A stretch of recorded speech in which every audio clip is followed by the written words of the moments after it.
সাতক্ষীরা সদরের আলীপুর ইউপি নির্বাচনের চেয়ারম্যান প্রার্থী জিয়াউল ইসলামের মোটরসাইকেল শোভাযাত্রার ওপর বোমা হামলার প্রতিবাদে বিক্ষোভ সমাবেশ অনুষ্ঠিত হয়েছে।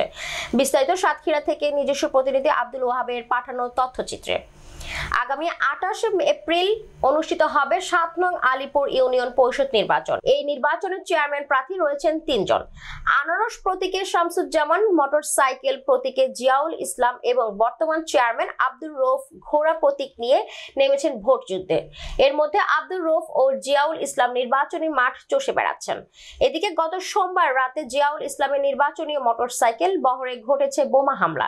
এই প্রতিবাদে মঙ্গলবার রাত 9টায় ইউনিয়নের মাহমুদপুর বাজারে এক বিক্ষোভ ও প্রতিবাদ সমাবেশ শাহাবুদ্দিনের সভাপতিত্বে অনুষ্ঠিত হয়। এতে প্রধান অতিথি ছিলেন সাতক্ষীরা জেলা আওয়ামী লীগের সাধারণ সম্পাদক নজরুল ইসলাম ও বিশেষ অতিথি ছিলেন বীর মুক্তিযোদ্ধা আবু আহমেদ। যুবলীগ নেতা মিজানুর রহমান। অন্যান্যদের মধ্যে বক্তব্য রাখেন হারুনুর রশিদ, মোস্তাফিজুর রহমান নাসিম। সমাবেশটি পরিচালনা করেন মহিবুল্লাহ। বক্তারা সরাসরি নাম প্রকাশ না করলেও বোমা হামলার ঘটনার জন্য সন্দেহের তীর ছুটছেন বর্তমান চেয়ারম্যান আব্দুর রউফের দিকে। বক্তারা তদন্তপূর্বক দোষীদেরকে আইনের আওতায় এনে শাস্তির দাবি জানিয়েছেন প্রশাসনের কাছে।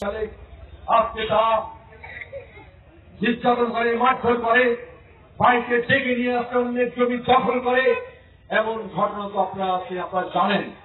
বিগত ভোমরায় হ্যান্ডিং শ্রমিক ইউনিয়নে আজকে শ্রমিক ভাইরা যখন আজকে